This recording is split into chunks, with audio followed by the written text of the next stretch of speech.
All right, everybody. Welcome to episode number 9 of Do the Move. My name is Chad, joined here tonight by John, George, and Bobby.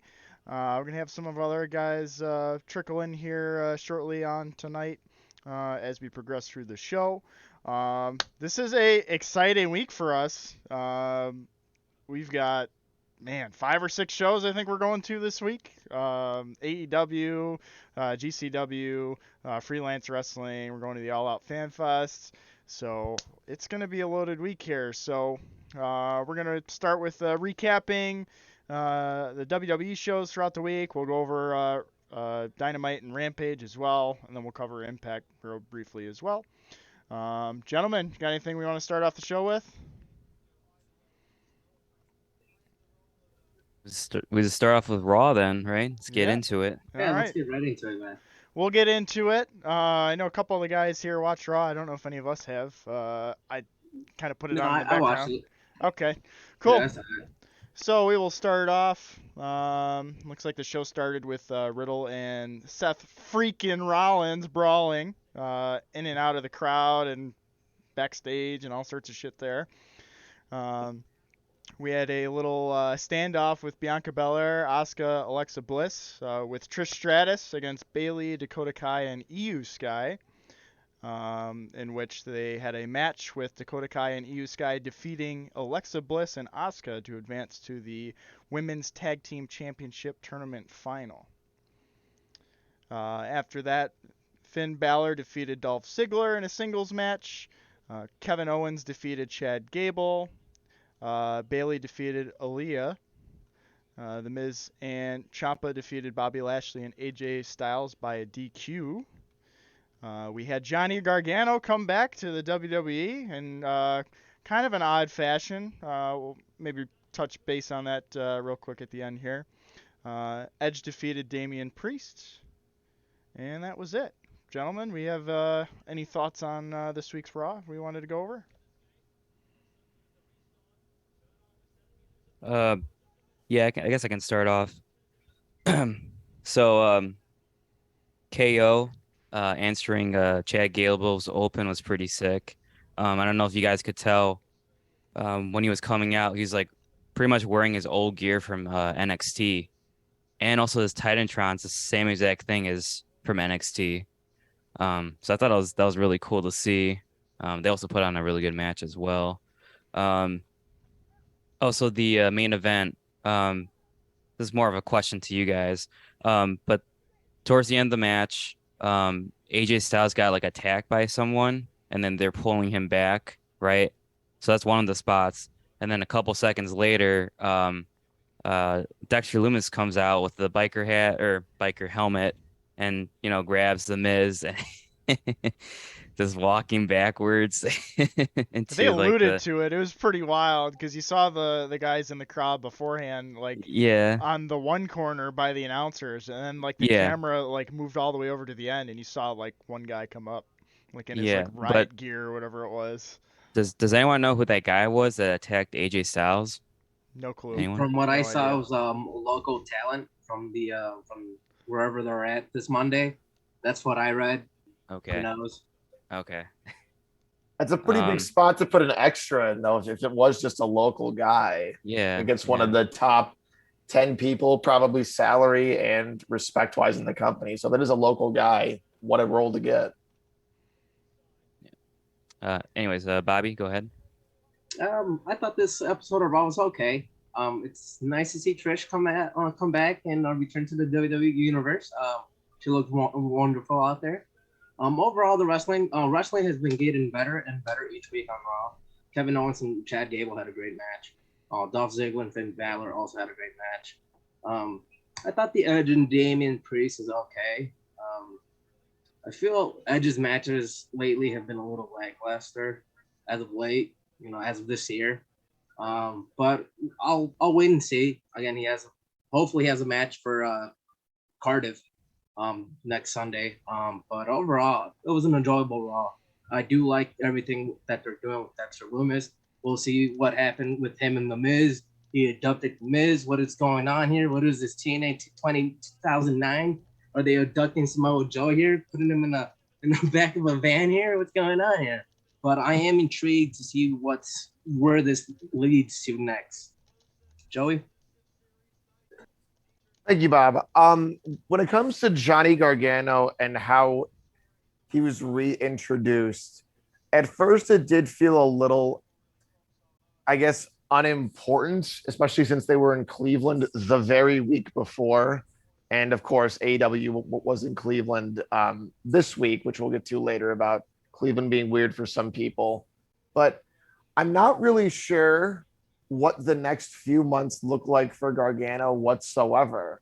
Obviously, they had the thing with him in Theory, and Theory's been pretty cold, minus his Dolph Ziggler stuff, in terms of how we treat him or how he's been treated since winning the Money in the Bank. I know classic Money in the Bank booking, we can all roll our eyes at that, but you're reintroducing Johnny, really introducing him as a legit singles guy to the main roster for the first time. And so if they do feud and have a couple of matches, I feel like you have to have Theory win because of what he has. And then that just kind of what makes you wonder then, what do they do with Johnny? Like, how do they treat him as a result? Ciampa's kind of busy right now, obviously, with Miz. And so I just don't know what they do with Gargano. I'm happy he's there, but I feel like you have to have Theory win if they are going to have one or two matches. So if anyone else has thoughts on how they handle Gargano, I'd love to hear them. Bobby? Joey, yeah, dude, I'm over here talking about Raw, and I completely forgot Gargano debuted at the top of the hour, right? I think it was like 9 o'clock. It was one of the hour breaks, so a pretty prime spot as far as new viewership goes. Yeah. Yeah, it was weird because we came back and then his theme hit and we're like, oh shit. Unexpected, honestly, but I'm glad he's here. But again, it leads to wonder what his future is gonna look like after Theory, because again, it looks like the program's right there, right? It's written. They were part of the way. But yeah, no, I'm intrigued where that's gonna go. I'll leave it at that, fellas. If anybody else wants to pitch in here. Thanks, Bobby. George, go ahead. Sorry, I was trying to hit the thing. So really quick, I just want to jump back to something real quick. The person who attacked AJ Styles, I do have a name on him. Guy's name is Rajan Husher, some sort of local talent. Not exactly sure for what his whole story is. Let me see if I can find out exactly where he's from.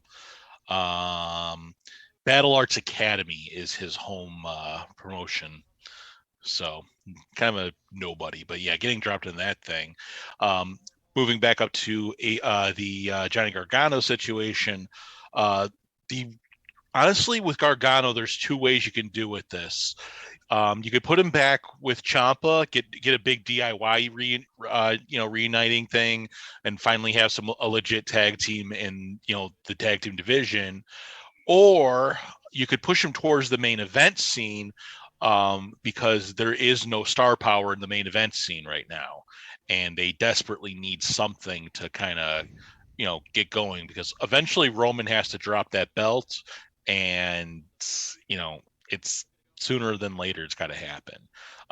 Granted, now I don't know what happened at Clash at the Castle, so I don't know if Roman did drop or if anybody can change that. That's this Saturday, George. It hasn't even happened yet, bud. Well, by the time we release this, who knows? You could drop it at a house show for all I know. But yeah, again, I don't watch WWE that much. Forgive me. But yeah, no, if anything, put Gargano towards the main event scene as a single star. You need more star power at the top, and you have none right now. And especially with news that Triple H is going to move away from part-time guys, this is a big deal for getting Gargano solidified. I'll jump back in briefly in terms of that idea for Gargano. I worry that if you do push somebody that, and not to be sizist here, but somebody that is that stature-wise small, to beat Roman after holding the belts for 2 years, lose the Universal title, I worry what that might do in terms of a fan response, especially if Johnny was reintroduced relatively without much fanfare beyond that. But hopefully they do something with him and he at least wins, because if against Theory, I don't see it. John, go ahead, and then we can switch to a different show. Yeah. What I pretty much want to say is there's no one that can stop Roman Reigns right now. Like I'm dead serious. If you look at the whole roster, it's not believable. This is my opinion. I think you're. I think that's a pretty true statement, at least as of right now, from what we've seen. So Well, Drew McIntyre exists, so he does. He does. We haven't seen it yet, have we? Or we've seen it once, right? I think it was a DQ. I think, if nothing else.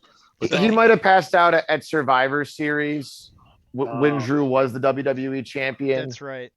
I knew it was. They had like one encounter, but They we'll had see. one TV encounter, but they've been doing house show loops before Roman did the part-time gig with WWE.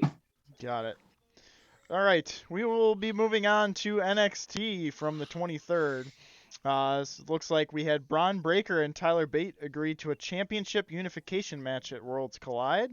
So that's a pretty big step there because that's the UK champ, Tyler Bate. So looks like they're just going to one championship for that. We had Gallus defeat Josh Briggs and Brooks Jensen via countout. Grayson Waller interviewed Apollo Crews on the debut episode of the That'd be a Grayson big Waller get. Yeah. We had Cameron Grimes defeat Javier Bernal. Blair Davenport defeated Indy Hartwell. Looks like we had Dexter Loomis returning for Indy as well during the show. The Dyad defeated Legado del Fantasma. Tyler Bate defeated Von Wagner in a singles match. Wendy Chu defeated Tiffany Stratton in a lights out match to finish the show, it looks like. And we've seen a couple of those in AEW. I don't see a whole lot of those in WWE, I feel like. So that's a pretty interesting one. Joey, go ahead. Yeah, so the lights out match, it was not an AEW style of that. It was lights out because, for those that don't know, Wendy Chu's gimmick is that she's basically a narcoleptic wrestler. Like, she's always just napping or sleeping. And so they like dimmed the lights. They had some weird like aura to it where you actually could still see them working. You really just couldn't see the crowd at all. And so it was basically just a hardcore match with some like sleep related things involved. So pillows with Legos in them to make them hurt. I did see that. A mattress frame on the outside for the finish.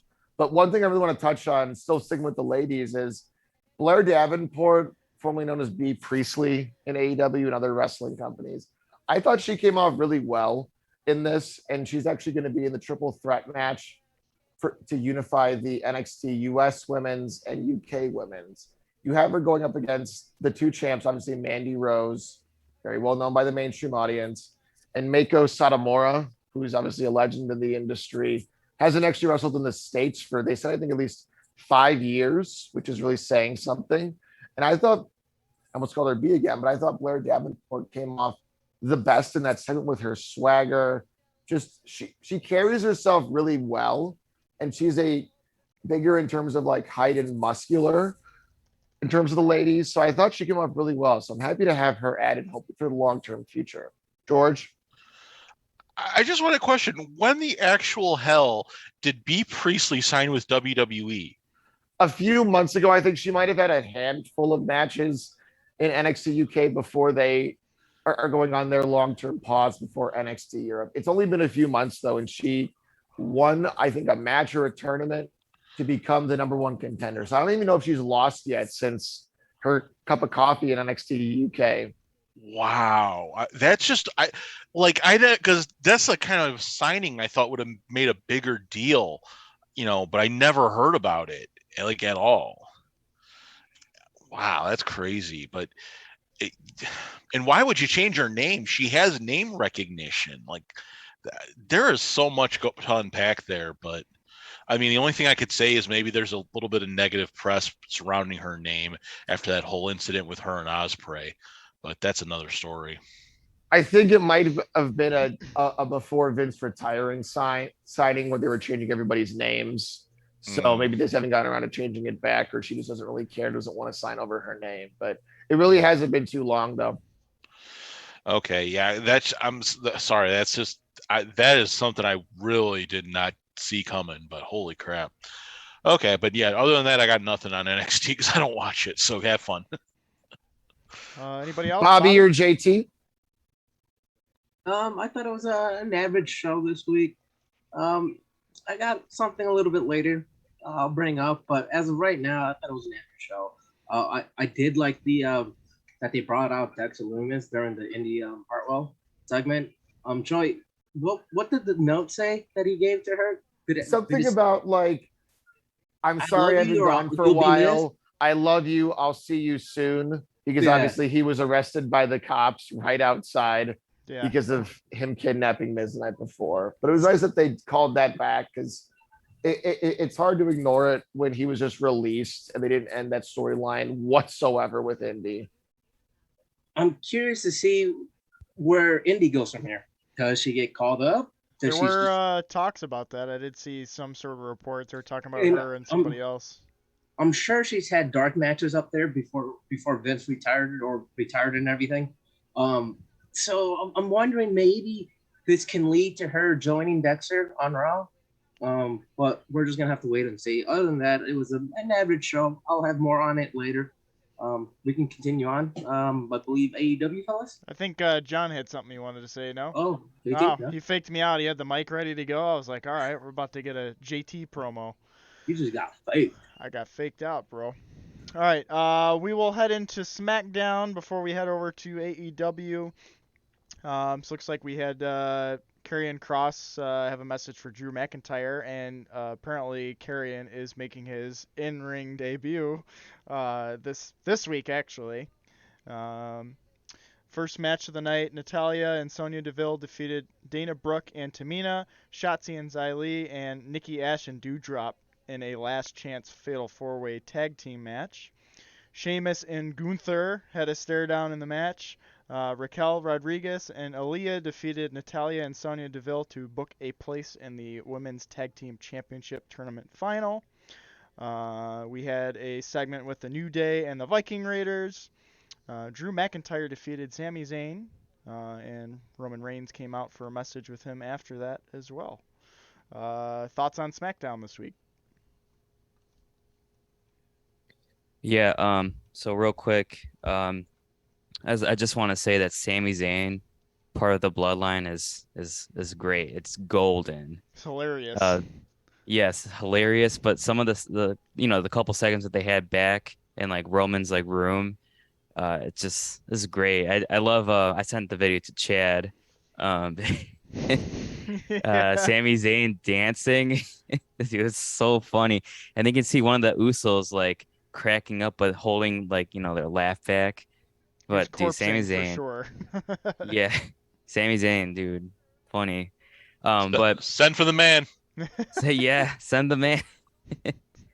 But I want to talk about the ending of SmackDown, the very, very ending, and this is why I said no one can stop Roman Reigns. So at the very ending, that they're showing like the copyright stuff, and then Roman Reigns is looking, sitting down on his throne, right, with his two belts, just looking like a fucking icon legend. And he's like, the way he was saying this stuff, I believed. Like he said, as long as I want it, it's mine. This whole industry, this whole business runs off of me. I'm like, ooh.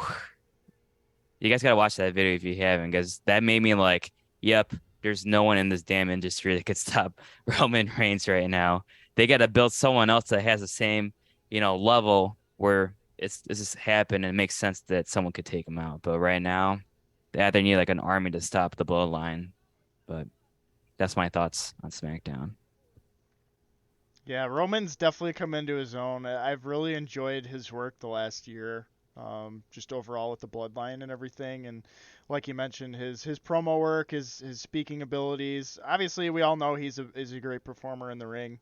But just his slow cadence on everything. Like before, he used to be really fast and like, he'd stutter and it just didn't come out right, didn't feel organic. He slowed everything down. He's got that deep voice, and it just sounds so real, like you just believe he's a bad motherfucker every time he talks. Like he owns the shit, He's pulling that Jake the Snake Roberts, style where he talks really softly and makes you want to like go in. Then when he puts more crescendo in his voice, it's beautiful promoting, right? That's what you need to do. You can't be like an 80s wrestler and start yelling, Yeah, no, you know? it's very soft spoken at first, but you don't know when he's just gonna like burst. It's good stuff. I've really enjoyed it, so I'm glad he's worked on that and he's where he's at. Because like you said, I don't think anybody in WWE right now is close to what he is as a champ. I don't think anybody's believable, towards him other than Drew. Um, in that sense. So we'll see how they progress with the bloodline and Sammy. He's just so fucking funny. Every time I see him, I just want to die laughing. Like the video you sent me, like the Usos couldn't even keep it together, and you saw Roman have like a smirk too when he was talking. He's like, "Oh shit, like I can't do this." Like it was good. So, any other thoughts here, George? You want to say something? So I just had one quick thought here. Now that we've brought up the bloodline again, and I just want to bring a discussion to the group here. Do you guys feel that WWE has written themselves into a corner with the bloodline? Because legitimately, like we said, it looks like only Drew McIntyre has any realistic shot of beating Roman Reigns at this point, outside of like part-time Brock, part-time, whoever. Maybe Kevin Owens if they push him right, but again, it's just so that with how empty the main event scene is right now, I personally feel they've written themselves into a corner that they don't know how to get out of. Oh, I'm Yeah. gonna sneak in real quick. I think, as we all know, Hollywood next year for WrestleMania, I think it's eventually going to lead to The Rock, but how they slowly build that without getting stale, I think you're definitely going to see Drew at some point. He's going to be one of the first guys, and then, probably closer to winter time or, late winters, and we'll probably see The Rock emerge and they'll do their shit. But Yeah, I that's was the only gonna way I say can that. see it ending. Yeah, I was gonna say that probably like Killer Cross might be the next one too in line, but he's like right now Yeah. he's hunting down Drew McIntyre, so that might be something that might happen at Clash at the Castle. Bobby? I don't think they're gonna take the title off of Roman. Not quite yet. I think they're saving it for Cody. That's just my opinion. He'll probably be back for the Royal Rumble. I know they're making it seem like, oh, he's gonna be out for such a long time. He'll be back for the Royal Rumble, and he'll probably win it and probably face Roman. That's if they don't get The Rock. If they do get The Rock, then they might postpone that. Maybe have Cody and Seth go at it again at Mania next year. But I think they're kind of going towards Cody. Cody's gonna be that guy to dethrone Roman. But we're just gonna have to wait and see. Again, who knows what The Rock's gonna do? I hear that he doesn't have anything going on for the first quarter of next year. He's available from what I'm hearing, but this is as of right now, guys. We still got a couple months. He may sign something saying, "Hey, let me go ahead. I'll do this." Who knows? Again, last time he did wrestle, I'm not counting the Eric Rowan match, but the match against John Cena, he said he nearly broke every bone in his body. So, who knows? I'm putting my money on Cody. I would love to see The Rock.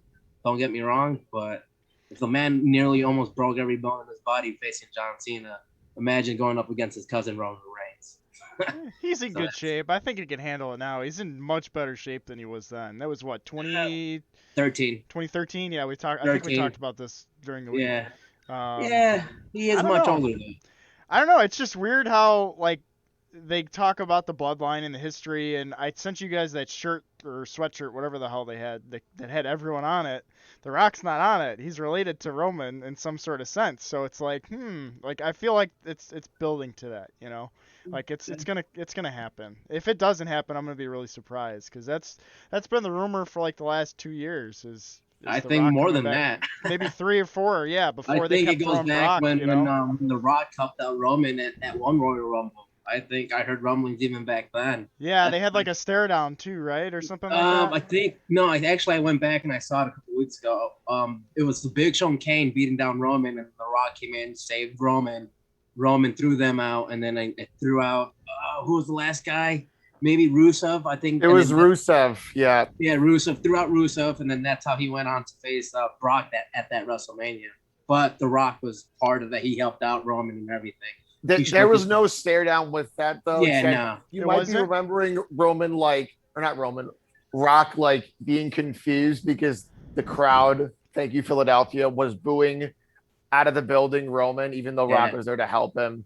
So he was more so like looking at the crowd, being like, "Okay, all right," but no tension between him and Roman has been shown whatsoever. Really?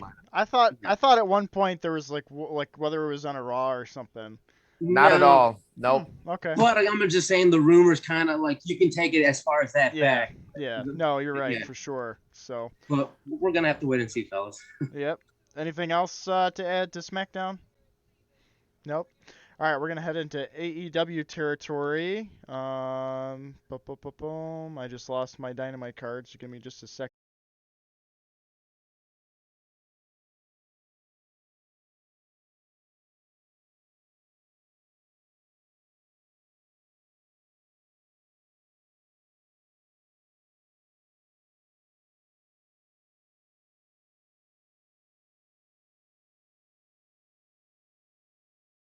All right, my mic is muted, so I'll try this again. So we had Daniel Garcia come out to start Dynamite this week, in which we have a custody battle apparently going on of him between the Wizard, Chris Jericho, and Bryan Danielson, in which we will now have a match with Danielson and Jericho at All Out. We'll obviously get into that later. We had Dax Harwood take on Jay Lethal, in which Jay Lethal stole the victory in that match. Thunder Rosa announced that she is going to be stepping away due to an injury. So we will now have a interim women's championship match at All Out. Very broken up in that interview, so that was really sad to see and very unexpected because we haven't heard much about Thunder being injured, at least what I've seen recently.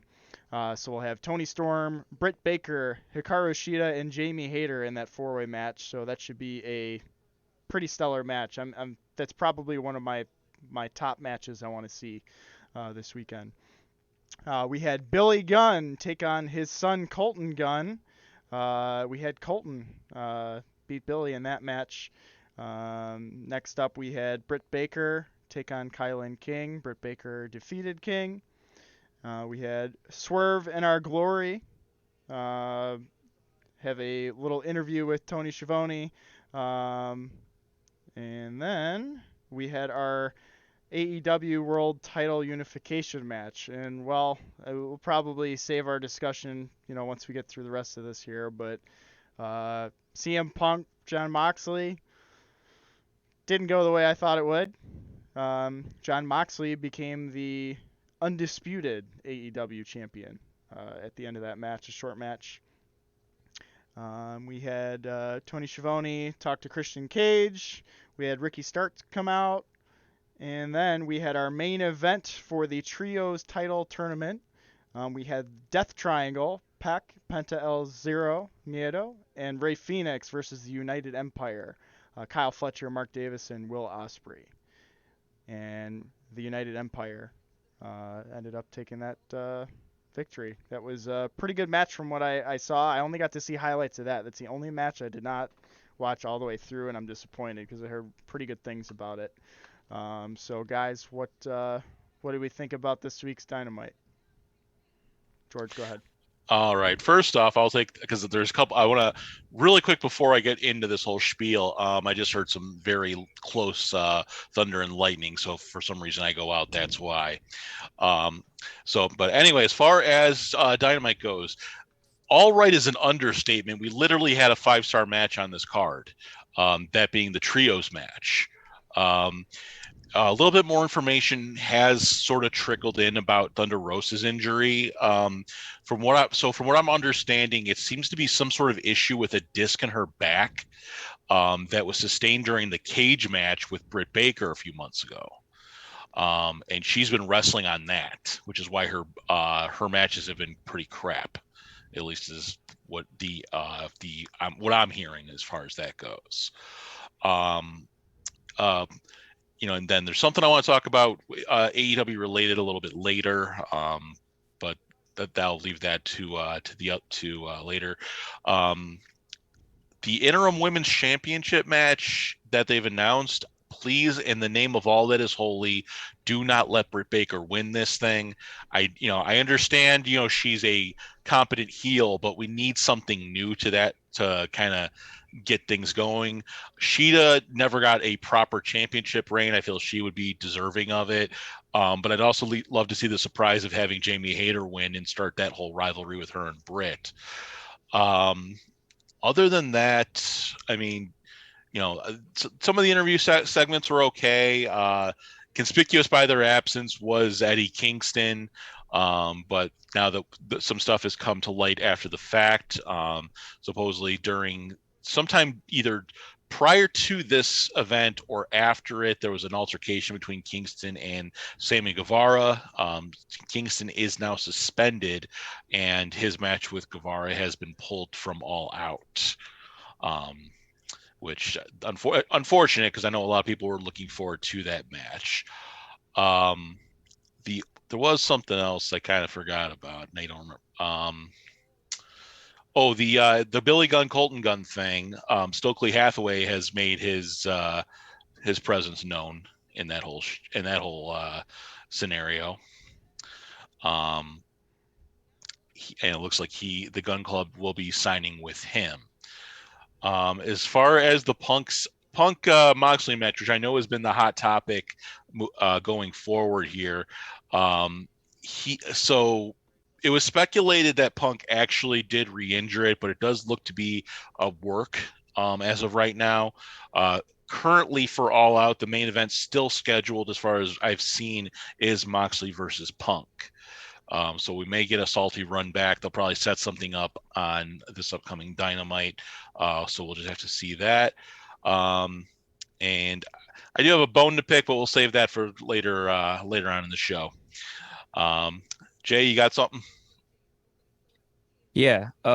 So yeah, the Eddie Kingston and Sammy Guevara spiel is happening, in the back and also on camera.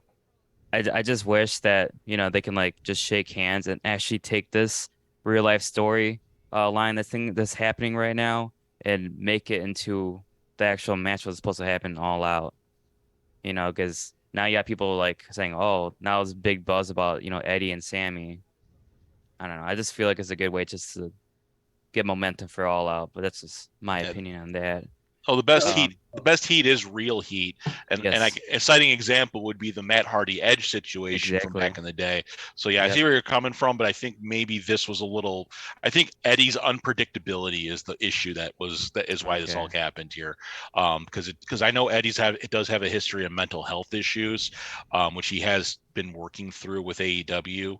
But I think that combined with the fact that he didn't tell Sammy not to say what Sammy said from there, because there was a segment cut from it was a Rampage where Sammy was talking trash about Kingston, and he said something about Kingston's weight or his something that really didn't go over well with Kingston, but then Kingston never relayed that he never wanted Sammy to say that, and it just became a whole thing. But yeah, I think AEW decided, let's take let's just pull away from this. It's not that important of a match where they have to have it, but they can also now save it and build it better for Full Gear. Okay, yeah, that's a good way to do it too. Yeah. Before you mention anything, I hate to interrupt, but who do you guys feel like was in the wrong in this situation? I've seen the internet divided on this. I've seen people saying Sammy is wrong. It's Eddie's fault at the base here, because one of the things that wrestlers are trained to do when doing these types of heel promos is you're supposed to communicate that, hey, you can say whatever, but don't say this. Eddie never said that to Sammy. Because if there's something that important, you got to relay that stuff, and Eddie didn't do that. So Eddie's the base fault lies with Eddie. Yeah. But Sammy never apologized for it, which obviously exacerbated the situation. And then he also brushed it off with his comments after the fact too, because Eddie said, my suspension's up, I did this and this, I was wrong, and Sammy just kind of brushed it off as whatever and just totally blamed him. Chad, we lost you for that first half of that. Your mic went out. Oh, did it go out? Yeah. All right. Well, Sammy kind of brushed the whole thing off. They had a quick little, or I wouldn't say spat, but Eddie had tweeted out, "Yeah, this is true. I just got off my suspension 2 weeks. I did this. I was wrong." Sammy just kind of brushed it all off and kind of just put the blame on him. You know, he explained it definitely more in depth, but at the same time, I don't know. It's just one of those things. Definitely just miscommunication from the start. Like it would have just totally never been a problem. But you kind of have to expect that from a heel. They're gonna dig up anything they can, to get heat. Um, and I'm not. Obviously, we know Eddie's got some mental health problems and stuff like that, and he's not the most fit guy in the world, but I wouldn't say he overreacted because I don't want to be the guy saying, "Oh, body shame people." Like it's not right. Just don't do it. But at the same sense, it's wrestling. Everybody's built different, and we see a lot of big guys in AEW. We don't see the most jacked guys out there. Like it, I'm not gonna call him soft for being upset about it, but if it were like one of my friends saying that, I would probably call my friend soft about it. Yeah. The only question I would have is I, what was actually said in that promo. he's Uh, called him fat or overweight or something like He that. compared the crowd to being fat pieces of the more vulgar version of crap to Eddie Kingston because they like him and said, "I'm not surprised you like him." And then Eddie's response, the first thing he said right after in the back was, "Oh, wow, cool, Sammy, fat shame people. All right." And then he transitions away from it. Yeah, yeah. I don't know. It's just one of those things. I think a definite overreaction, but Sammy Yeah. should have apologized at the very minimal. Like, just be like, you know what? I shouldn't have said that. He didn't say that at all. He's like, oh, Eddie's had history of being rough with people and hard to work with, so it is what it is. Is basically Yeah. Well, Chad, what is his it answer. public? Like, did he not apologize to him, He or like did. we may not? He did some sort of interview with somebody that was posted. So you're right. It could be wrong. I could be wrong, but going off of everything that's been online, Sammy did not apologize, from All at least right. what I saw. Well, I'm just gonna throw my 2 cents. As Eddie, as the veteran, I think he was in the wrong. Like, look, if it was something that really offended him, he should have sat him down. Like, hey, look, let me tell you why you shouldn't say or fat shame me on television. I saw something on Chris Jericho's book that was been posted on the Solid Monster page on how he called the wrestler old, and that wrestler told him, "Hey, you never call a wrestler old because how is it gonna look when an old wrestler just beat you?" You know. And I get it; it's that old mentality and whatnot. And if Eddie wanted to pass that knowledge to Sammy, he should have sat him down like, hey, don't do this, don't call me this. And then, hey, not only that, they edited it out of the promo. It didn't air, did it? Or No, it didn't. it didn't, right? So it aired, but that part never aired on TV.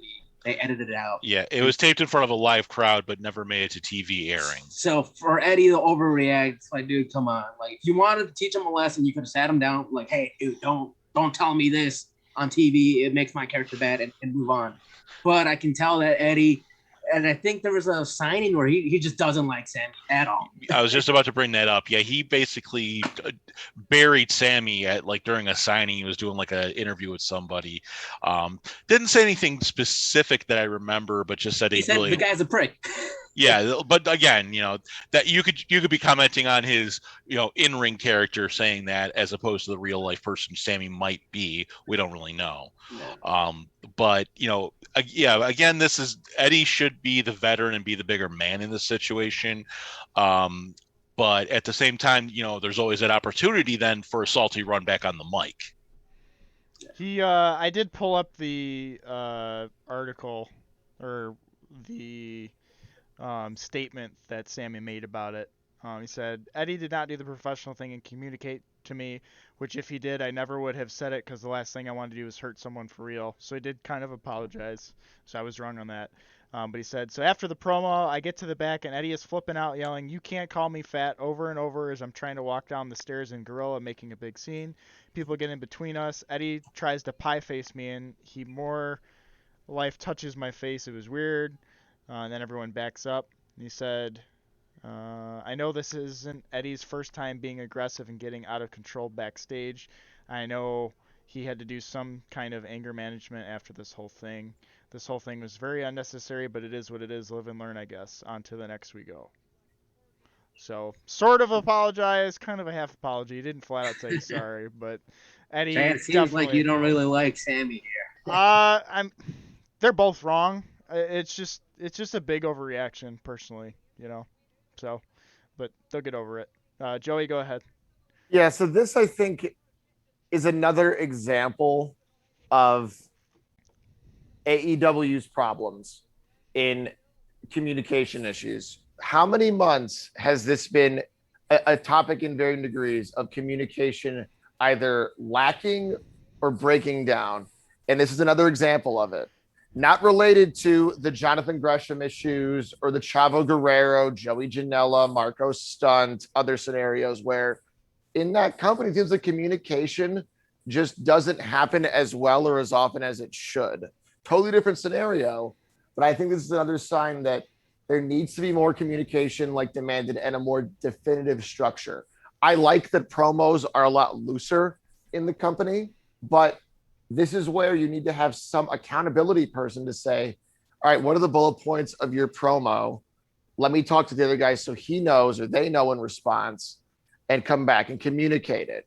This doing it live stuff, I don't know if it works all the time to this extent. Here's another example of communication being an AEW downfall. That's all I got. We can turn this into something else quickly. George, if you want to hop in, and then we can progress on. Yeah, I just want to say real quick, I think the kind of, flying by the seat of your pants thing that AEW has done with promos really only works for guys like Chris Jericho, John Moxley, etc., because they are veterans and they know how to really cut a promo. Young guys like Sammy, who have never, this is their first big promotion, this might not be the best way to go about it with them, letting them just kind of do whatever and seeing what happens. So I do agree with you. There does need to be a little bit of accountability.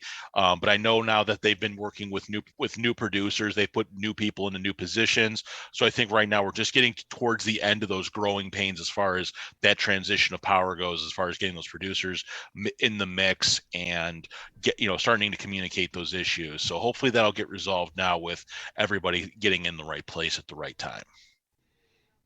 All right. So we will next head on to Rampage. So to start off Rampage, we had our Trios title tournament semifinal match between the House of Black and the Dark Order. Now, one of our questions last week was who was going to be the third member for Dark Order. Ten was in the match. And he did kind of play an injury with his knee there throughout the match. So we'll see what happens. But the Dark Order ended up going over the House of Black due to interference with Miro. And there was some questions regarding that deal because I think Miro started going to town on a couple of the House of Black members there, if I'm not mistaken, and there was no DQ. But Dark Order is going through to the finals, so we had conversation last week how it could have gone either way. Both sides very deserving of that opportunity. So we'll see what we get here when we head all out. We had a segment with Hook backstage. We had Angelo Parker and Matt Menard basically say they're coming for Hook, and Hook, as he normally is, nonchalantly says whatever and leaves. So we'll see how that progresses. We had Wardlow versus Ryan Nemeth. Squash match. I hate Ryan Nemeth. His whole promo going to the ring, or his whole deal just talking shit. He deserved that little squash. We had Powerhouse Hobbs versus Ashton Day. Another short one there. Powerhouse Hobbs got the victory. And then we had our mixed tag match, Ortiz and Ruby Soho versus Sammy and Ty Mello. Sammy and Ty won the match. And then we had some extra footage of CM Punk's loss to Moxley from Dynamite that was super hyped up as like you had to see it. And it was a total of like 3 to 10 seconds, honestly, of like Punk saying, "Oh, I didn't hear a crack. I just can't feel it." And that was basically the gist of it. So I was kind of disappointed with that. And then we had our Ring of Honor title match. Claudio versus Dustin Rhodes. Claudio ended up retaining the match. We haven't seen Dustin, I think, in a match in a while. Definitely a little rusty. Definitely not his best work. George, why don't you take over? All right, thank you. So, I will say this Rampage was better overall than past Rampages I've seen. I think having some the trios tournament match on there really helped this program out. I'm so glad that Dark Order went over because it just didn't make sense for House of Black to pivot away from the Miro thing. So I'm glad that's kind of is going to be a focus now. However, I know a lot of fans online were not happy with this, basically saying that Malachi Black, formerly Aleister Black of WWE, has basically fallen in terms of star power. They're saying, oh, he's jobbing out to these nobodies in Dark Order. And he really should go back to WWE. But what people are failing to realize here is you're trying to push a storyline and you have to build that storyline. You have to give reason and credence to it. So yeah, it's he got rolled up by Alex Reynolds and lost the match, but it makes more sense for it to happen to him than as opposed to either Brody King or Buddy Matthews, where it wouldn't really help anything. And they did still have their post-match beat down in Miro, so that's a thing. Really quick though, you did mention an injury with 10. He does have a history of a knee injury. He had a very severe knee injury, which actually forced him to retire from college football, which is why he has the knee brace. He does also have a arm injury that he had while he was with Dark Order, but that didn't come up. And during the match, I know his knee brace got pulled off by Malachi Black. So if I don't think they're playing it up, but I think it was just part of that match as far as that goes. The mixed tag match, nothing really to say there. Kind of wish Ortiz and Soho would have won that, but realistically, it wasn't going to happen. And then the Dustin Rhodes match. I know we had talked about that, you and I, Chad. It's definitely not the best work for Dustin. His ring rust definitely showed, but when you look at it like Dustin hasn't wrestled in a long time, and Claudio wasn't reasonably going to lose this match. This was about as good as it was going to be. The only real big botch in this match was Dustin, hitting Claudio in the nuts with his head. So because it looked like he legit didn't look like he meant to do it, and I think Claudio was legit holding the grapes there. But It was really odd because then Arn was on the ropes as well, like trying to hold things up. It was just a total miscommunication. Yeah, I think there was a spot that got missed is the problem. Like Dustin was probably supposed to knock Arn off the apron, but it just at that point it's just get this thing over with. Yeah. So I can't really say much about that. The hook thing, I'm looking forward to see where that goes because now they want a taste. They want to taste a hook. Taste. 2.0 is great, man. Oh, 2.0. I don't. I guess I don't know where they picked this up with all this promo work that they do, but God bless them for it. And then I always love seeing the unspoken tension between Hook and Lexi Nair, because I'd love to find out those two are dating in real life, because I got a feeling they're not. She's engaged to Big Cass, William Morrissey. What? Cass XL or whatever the fuck his name is now. Cass XL, William Morrissey from Impact. She was actually really instrumental in helping his sobriety. Which makes sense, seeing as how she's DDP's real life daughter. So some of that abilities to help. But hey, tension with characters is still tension. Love it. Make it work. Make Lexi Hook's manager. I'd love to see it. All right. Anybody else have anything to add to Rampage? No. All right. We will quickly head on over to Impact. Now, this was the second show that John, Richard, and Brian saw with me. We had two tapings 2 weeks ago now? 3 weeks ago. So we had the Knockouts World Tag Team Champs VXT, Deonna Purrazzo and Chelsea Green versus Jordan Grace and Mia Yim. We had VXT retain. That was actually pretty solid match from what we saw live. I was excited about that one. Moving on. We had the Impact World Tag Team Champions Carl Anderson. What the hell? Impact World. We had Carl Anderson versus Mike Bennett. If Anderson wins, Canellis is banned from ringside during the Impact World Tag Team title match. And I believe Bennett won, right? Yeah. No, I'm sorry. Carl Anderson won that. Lots of reading here. Sorry. That was a kind of a back and forth thing there. We had lots of reading. Jason Hotch versus Bhupinder. And Bhupinder ended up winning that match. Next one up here. We had Josh Alexander versus Vincent. Josh Alexander retained. And we had Alicia versus Jessica. I believe Jessica's first match on Impact. Is that right, Bobby? It's her first match under the character Jessica. She was under the name Havoc before, but again, it's her new character change. So yes, I guess if you want to be technical, it's her Jessica's first match on Impact. All right. Jessica won that match. Moving on. We had Violent by Design versus Time Machine. Kushida, Chris Sabin, and Alex Shelley. Time Machine won that match. That was actually really fun to watch, and it was a pretty solid main event. Can I ask how Eric Young's trunks were for this match? So they were not white. He was not wearing a diaper this time. They were or with a skid mark on the back. Or with skid mark on the back. No, they were red. They looked like they actually fit him as well. They weren't up his ass the entire match. And Nice. I don't think we were really that angry at him this time. Nice. You know? Well, thank you for this Fashion Police with Joey segment. Continue on.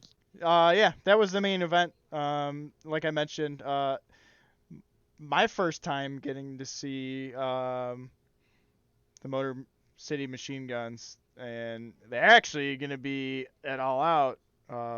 Coming to find out last week on AEW programming, so it was kind of cool that we got to see them before that was announced, and just the type of match that they had. It was really really exciting. So Joey, go ahead. Are we optimistic here then that I know the original time that they did the Impact AEW partnership, that it really wasn't in the grand scheme of things that beneficial for Impact ratings and in the long term, but to pull out the Motor City Machine Guns, a legendary in terms of modern, the last 20 years of wrestling tag team, to be in an AEW pay-per-view, I think is a pretty big signing.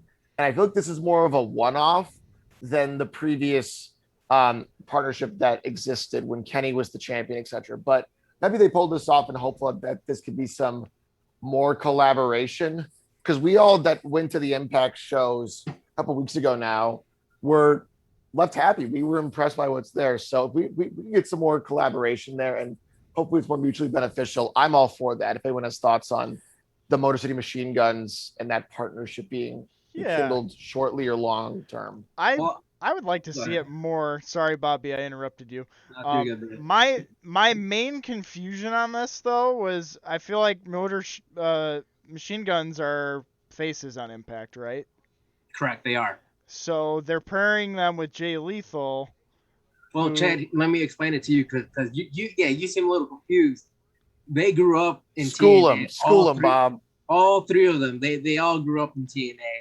They were part of the X Division. So you're probably like, why are they coming up to say Jay Lee? Or why? Yeah, they all grew up in TNA. They're TNA-based gentlemen, or them three. And so that's why they're part of the match. But I was going to throw out, how do you guys feel about this? Because, again, we were going to originally get the big guy and Sanjay in the match. And Sanjay is also another It's TNA all confusing, original. honestly. Yeah, just the fact that they threw him in like that. So, again, from a story, I don't get it. I mean, I get it. Yeah, they're friends. But you also have the big guy and Sanjay Dutt. I feel like that's enough. But, hey, you guys are going to get a killer match that Sunday because the Motor City Machine Guns always put on a hell of a performance.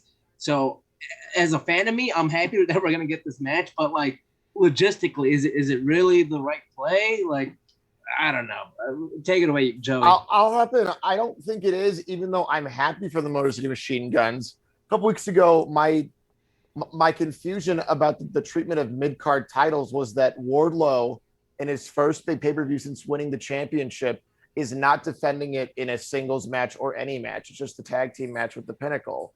And Right. so I'm like, okay, maybe they can do this for that big spot with Satnam Singh, the legit 7'4" guy. Fine, that's a cool spot. Make the moment.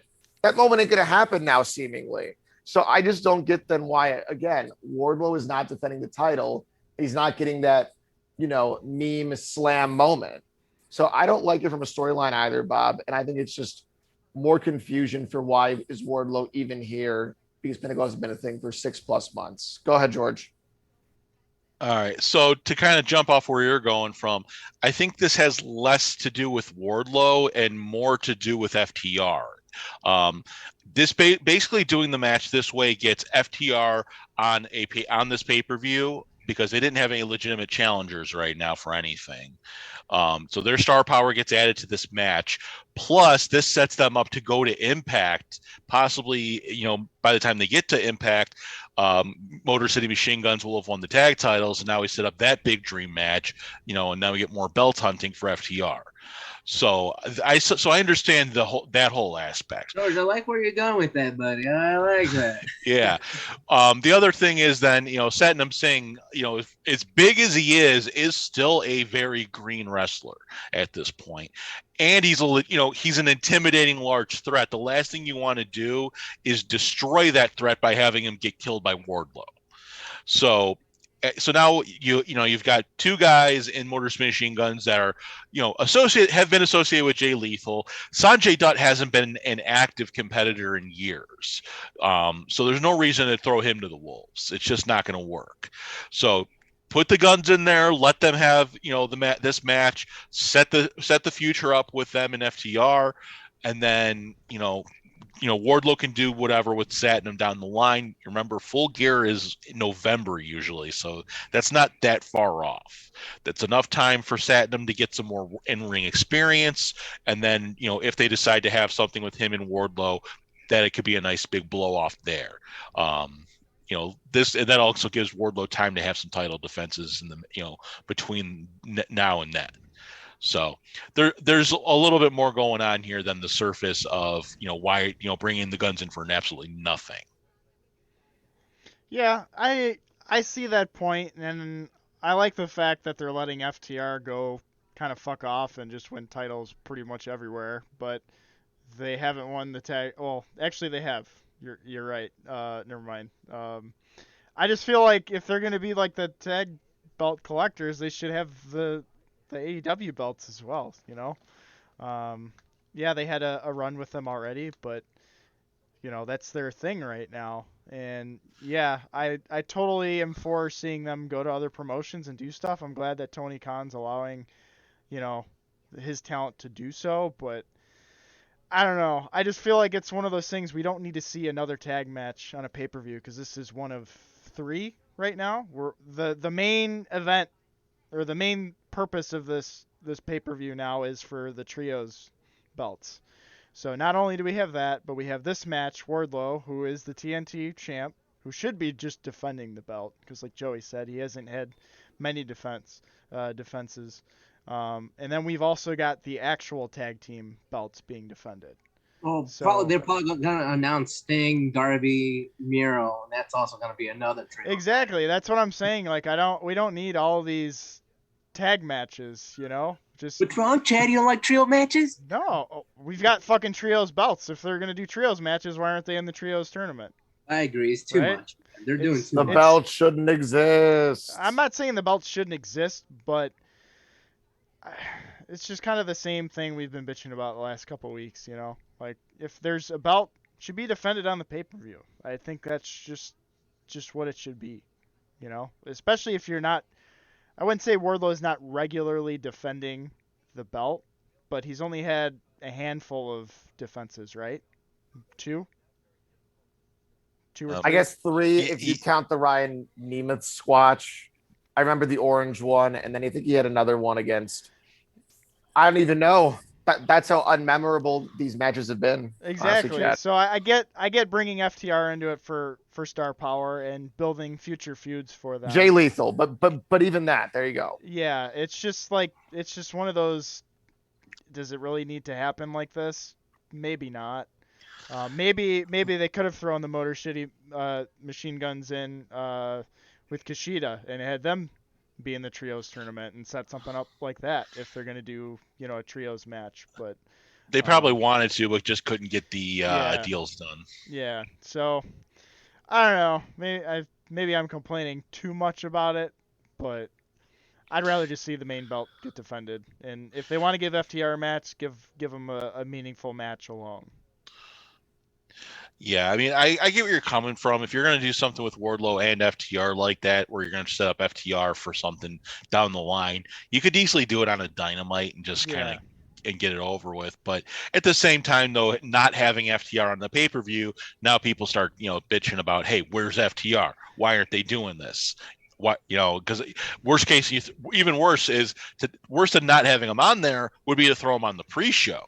Yes. Because then, because you do that, and all of a sudden now everyone's like, well, now FTR is being treated like dirt. Yep. And especially with all the stuff now that we're hearing about the video game, and that I was whole just gonna debacle. say that. Yep, there are reports out that they're not in the final release of the video game, even though they were in pre-production modeling. So Yeah.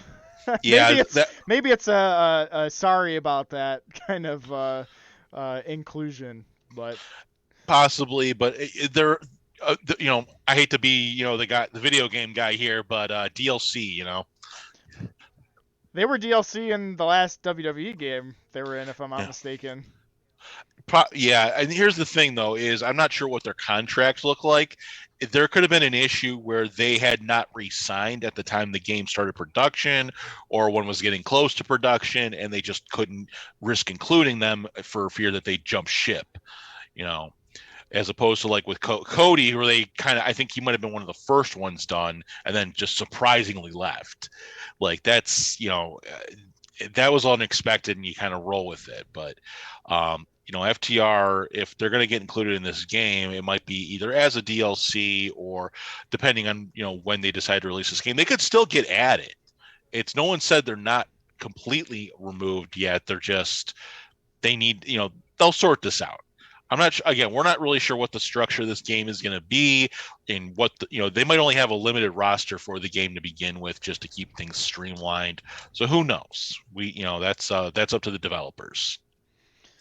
All right. There's our TNA talk, right? Yeah, that's Impact. Well, hey, Chad, before we do move on, I do want to say the main event was fun. You guys were there. You guys had a hell of a time. I'm happy you guys had a great time. Well, I do want to say, JT, man, it don't look good for your girl there. Don't look good for Miss Tasha Steelz.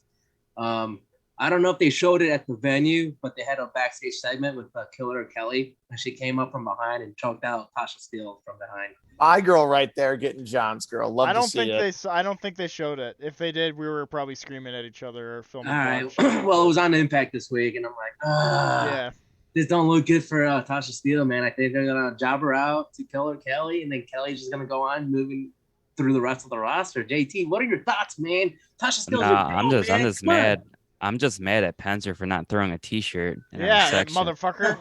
Who wants a T-shirt? Scream louder! And he runs around the whole fucking ring. I never saw him once throw a T-shirt. Maybe I'm wrong. Never saw him once. No, he never did. Just saying. He never did. We should have just hopped in the titanium line and got our fucking pictures with the belt for free. We'll tweet at Impact. Where's our effing T-shirt? Where's my damn T-shirt? I had to buy Penzer, two. where you at? There we go. All right, let's move on, guys. We'll move on. So we've got Clash at the Castle on Saturday. Obviously, we've got All Out on Sunday. Is Worlds Collide on Sunday as well? Correct. Okay. It's before All Out. It's in like the afternoon, 4 Eastern, 3 Central. They did this with the WrestleMania one, and it actually, I thought, came off really well. Being an afternoon show to lead into a night show. Different company now, but I kind of like it. So we'll do a quick preview on these, and then if we want to add our thoughts into like the GCW show, that kind of shit, we're gonna see. But we'll start with Clash at the Castle matches that are happening. The undisputed WWE Universal Championship match. We've got Roman Reigns taking on Drew McIntyre. SmackDown Women's Championship match is Liv Morgan versus Shayna Baszler. The Intercontinental match between Gunther and Sheamus.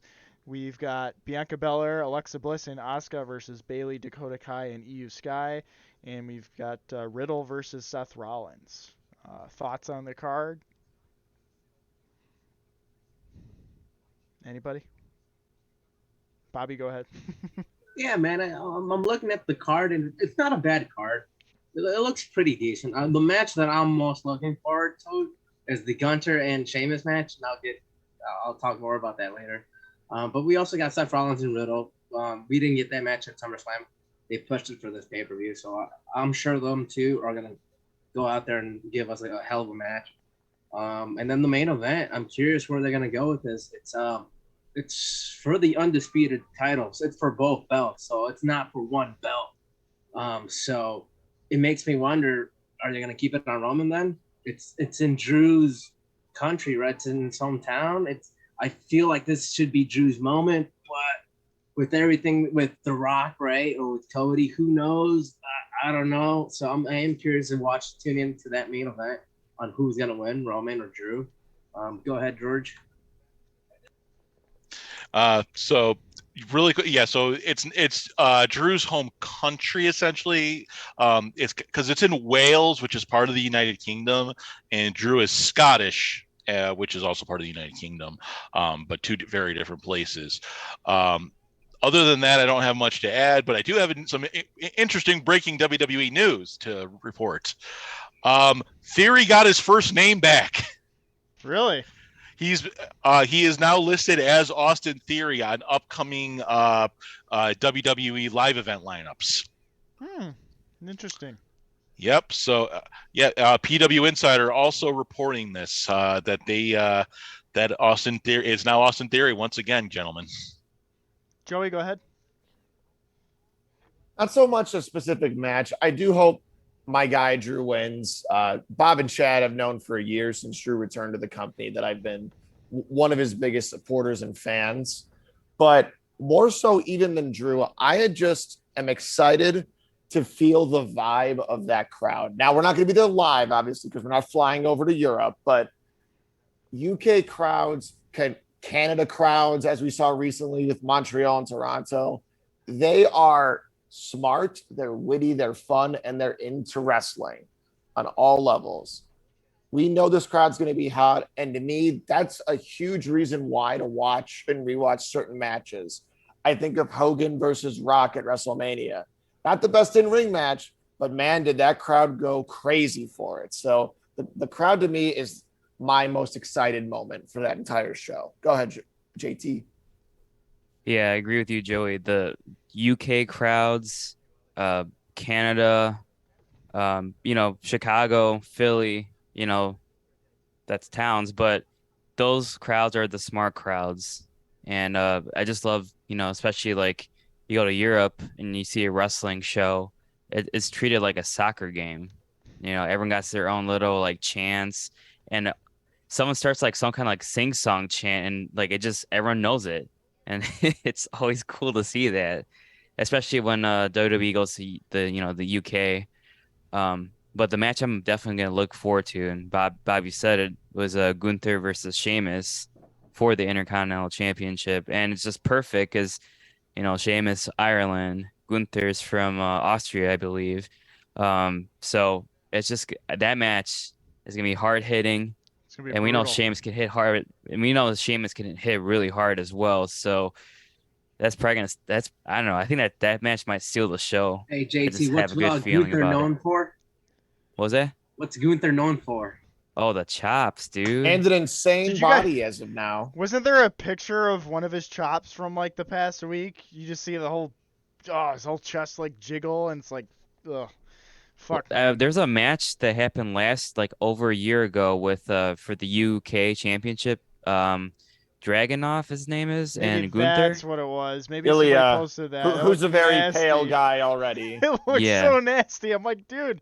I They remember had- they had- chopping Brian, and I thought I was gonna kill him, but one of his chops for sure would fucking kill me. Yeah, 100%. those two matches that they had together are just freaking like 5+ stars, and it's crazy. Anyways, that's my thoughts. All right, we will move on to NXT. Worlds Collide looks like. Is that the next one here? Is there only 2 matches announced for that? Are we still waiting a couple more matches? As of right now, yes. There will probably be, as somebody who watches the NXT show, a tag title unification and a couple other ones that are thrown in there. My guess is typical takeover style, even though it's not takeover anymore. 5 matches, they each get time. Everyone goes home happy. For me to start it off though with that, I'm most intrigued. I mentioned being really impressed by Blair Davenport, formerly known as Bea Priestley, earlier. That women's championship match, I'm excited for. I think this is a way to get the belt off of Mandy Rose. She's held it now for over 300 days, believe it or not, and has beaten basically everybody in NXT USA. And so I think because it's a triple threat, you could have Blair pin Miko Satomura, or even find a way to sneak a pin over Mandy Rose and really legitimize her without having Mandy look terrible in defeat, since we've already seen Toxic Attraction, the tag team, on the main roster. So they want to get Mandy up. This is a way to get the belt off her without making her look necessarily weak in defeat. Other thoughts on Worlds Collide, gentlemen? I know it'll be good. There's only 2 matches, Chad. I know it'll be a good show. Yeah, Always delivers. no, they always have great shows. From even the shows that we've watched together, I've always enjoyed them. Yeah, just the 2 unification matches should be interesting to see. I'd like to see Blair, maybe get a pin in there, maybe get that title. I think Braun Breaker's probably going to win that respective match, just because he's been pretty dominant, obviously, from what I've seen from him. But interested to see what they announce Tuesday following NXT. Anybody else want to add to that real quick? All right, we're going to head into our main event of the weekend, All Out. We've got the Trios Tournament Championship Final, where we'll be tagging new champions. So we know the Dark Order is part of that match. I believe this week on Dynamite, we're going to have the Elite and Ospreay and Aussie Open. Is that correct? It's either Dynamite or Rampage, I think. One of the two, obviously. We'll find out who they'll be challenging. I obviously believe it's going to be the Elite, but who knows? Could be wrong. We talked about Wardlow and FTR against Jay Lethal and the Motor City Machine Guns. We have the interim AEW Women's World Championship match with Toni Storm, Britt Baker, Jamie Hayter, and Hikaru Shida. They are going to have a casino ladder match. We don't know the entrance yet. If I'm wrong, correct me. We've got Bryan Danielson versus Chris Jericho. Swerve in Our Glory will take on the Acclaim for the AEW World Tag Team Championships. Jungle Boy will finally get a match against Christian Cage. We have Ricky Starks versus Powerhouse Hobbs. And we have Jade Cargill taking on Athena for the TBS Championship. Pretty solid card. I know our complaints going into this was everything kind of happened last minute with a lot of the matches. What are your guys' thoughts? Joey, want to take it away? I think this is probably the biggest moment for somebody that a lot of our podcast has been a big fan of since our first episode, minus myself, of course, being the contrarian that I am, in Ricky Starks, who I jokingly refer to as Pebble, aka Little Rock. But for Ricky Starks, I think this is a huge moment because he's turned face, even though to me, I think he's a natural heel. And Powerhouse Hobbs also could really benefit from this win. So I'm curious to see how they do this, because I think whoever wins this match is in for a big push afterwards that I think could end with the TNT title win before the end of the year, if booked right. Go ahead, Bobby. Thank you, Joey. The card itself looks all right. I'm not too overly thrilled with the card. again, with like you said, Chad, everything. I mean, some things seem rushed, and some things do seem like, all right, there's a story that didn't played out. For example, the Ricky and Powerhouse, Jungle Boy and Christian, Jade and Athena, like those stories, there was built to them. The ladder match is so random; it's just thrown in there just for us to have a clusterfuck of a match, a hardcore match, a ladder match. It's gonna be fun, but we don't know the participants, and it's just I don't know. Danielson and Jericho should be a fun match. Swerve in our glory and the Acclaim. I don't know if this should be the spot for the Acclaim right now, just because they're a babyface team and they're very hot when it comes to the crowd. So for them, and they're gonna lose. So for them to go and lose, I mean, I don't know. I would have probably thrown in Andrade and Rouge. That's just my 2 cents, and then maybe have a heel team win the belts, and then have the Acclaim take them off. That's my 2 cents. And then, of course, the main event, CM Punk and Jon Moxley.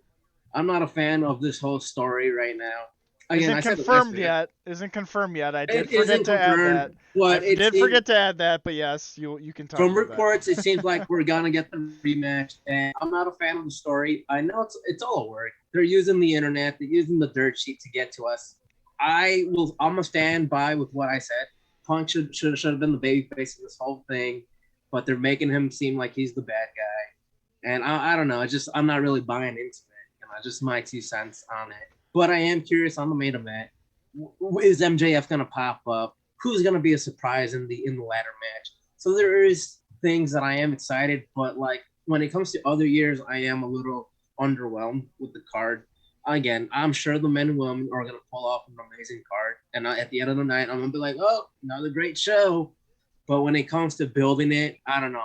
I just had a different way for them to get to these spots. That's just my 2 cents. Go ahead, George. Sorry, just taking notes. Yeah, this card is solid, but definitely all over the place in terms of booking as far as like where the storylines are concerned. Obviously, yeah, you do have that the Ricky Starks Powerhouse Hobbs storyline. You do have somewhat of a storyline with Athena and Jade, which they keep kind of like going to and coming back from, and but again, I think the Statlander injury kind of screwed that whole situation up. And then there's also whatever's going on with Layla Gray. I don't know what's going on there. The Punk Moxley thing, yeah, this is just starting to scream work at this point. And I got a feeling we're going to see that Punk heel turn, and then eventually, and I'll say full gears when it's going to happen, will be MJF returning to save us from Punk. Which I don't necessarily agree with, but it could go that way. The Acclaimed Swerve in Our Glory match, that's the only one that I'm kind of like, why now? It doesn't make sense to me to do it now. Especially, yeah, like you said, the Acclaimed are a hot team. To bury them now is just not the right thing to do. So unless they're going to get a shock win, and prey off that, the dysfunction that is Swerve in Our Glory, because they have been teasing that Swerve and Keith Lee don't get along very well. So, we may very well see, a Swerve Strickland heel turn. I'm surprised we haven't seen it yet, but they said, they seem to like to play with that whole idea. So but again, if the Acclaimed win the tag titles at All Out, it would be a huge win for them. But and as far as like you said again, but with the Powerhouse Hobbs Ricky Stark thing, either that match can go either way. I'm biased to say that Ricky will win that match, because I don't think.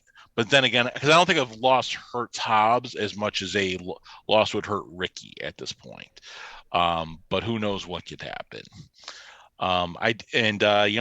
There's some other things that could potentially happen with this. There is one other minor storyline that, unless you're watching, social media, you're not going to know about, is the whole thing. Because going into this is more with the upcoming Dynamite, is the Ospreay Kenny Omega thing. And then of course, then you got, if the Elite win that match, which I think they will, they go on to the finals. I'm going to say it's going to be Elite Dark Order, and then the whole thing with Hangman. So.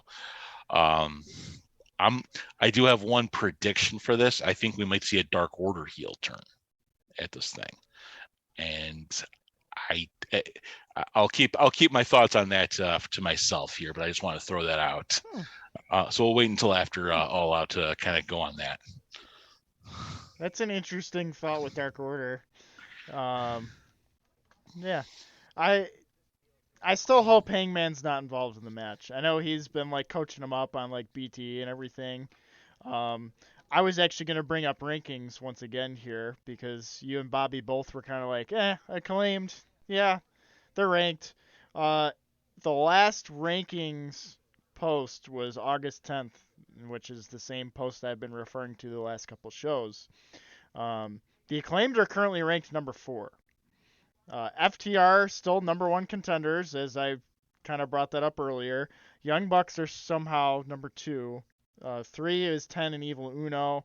Just mentioned the acclaimed are number 4, and 5 are best friends. So realistically, um, I don't know how they're working through the rankings still. It seems like they're going in reverse order with these tag matches instead of, number 1, 2, 3. Like, it's just been the opposite. I would like to see the acclaimed win, and I think everyone's still, hoping for Swerve and Our Glory to break up, Swerve to, turn heel and that kind of stuff. But how long's their reign been? Has it been a couple months? Has it been 6 months? They weren't champs at Forbidden Door when we went, and they won a few weeks later. So it's been under 3 months, which would probably be the shortest, I guess, minus the Bucks as traditional champs. But in terms of AEW title reigns, not very long at all. Got it. So if they were to lose, it would be semi-short, like Joey just had mentioned. So, but as we've all seen the dysfunction between both of them, I guess anything's possible. It would be a huge boost for the acclaimed. They're definitely on their way up. After their spat with the Gun Club and everything like that. Maybe a little early for them. Maybe finish off their current battles and go from there. As I was mentioning with Hangman, Hangman's still the number 1 contender for whichever belt he chooses. Do we see him in, the casino ladder match again? Maybe. We've also got Hobbs in talks. Jericho obviously just had his match. Daniel Garcia and Jay Lethal. So obviously this is slightly outdated because it's probably for sure changed. But I hope Hangman stays away from the trios. I know it's building Hangman against the Elite again. It's basically custody of Hangman who takes him, yada yada yada. But I don't know.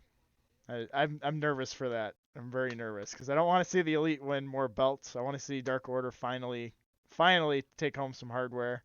But we'll see. A heel turn would be different though. I would be curious to see how they do that. Just really quick, I think the only way that I could see the acclaim losing this without it hurting them is if Gun Club interferes, which is entirely possible at this point. And I completely forgot about the point I wanted to make about the casino ladder match. It is replacing the casino battle royal that we've traditionally had at All Out. Traditionally, we've had a women's battle royal at All Out. So I'm very surprised that they're replacing it with this, unless there is supposed to be a big signing that we haven't heard about. That would be the only thing that I could potentially see going on with this. I'm sure we'll find out more about it on this week's Dynamite. They'll have to, because otherwise, you gotta you're not going to have any build to this match at all. But I hate the idea that they're waiting till the last minute to kind of do anything with it.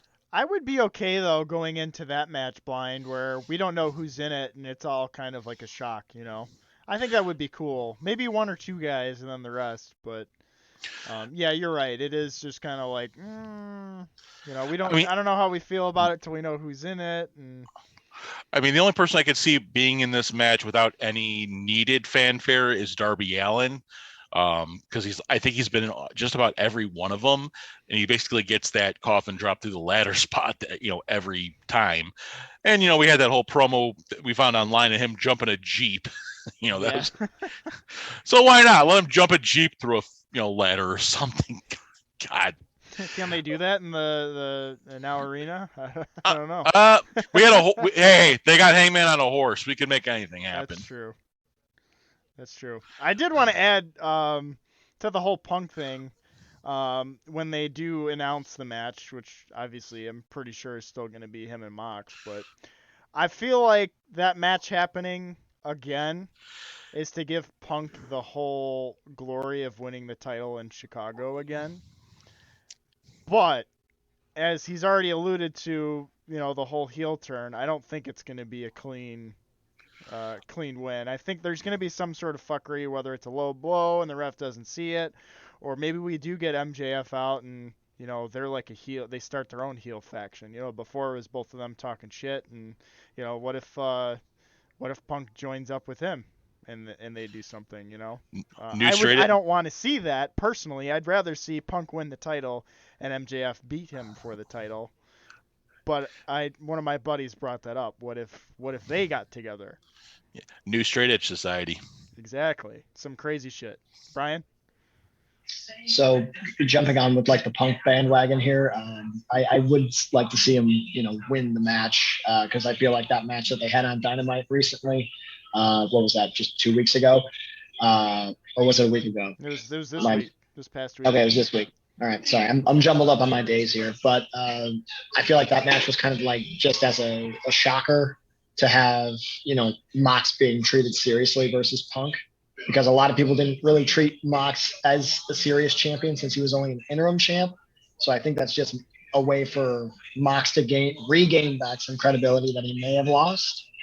But I'm with you on that one. I would like to see Punk regain the title at All Out, whether it be heel turn, face turn, I don't care. I just want to see Punk as champion again. Bobby? Guys, since you said that, Brian, nice to have you here, Brian. Do you think AEW rushed giving CM Punk the title to at Double or Nothing?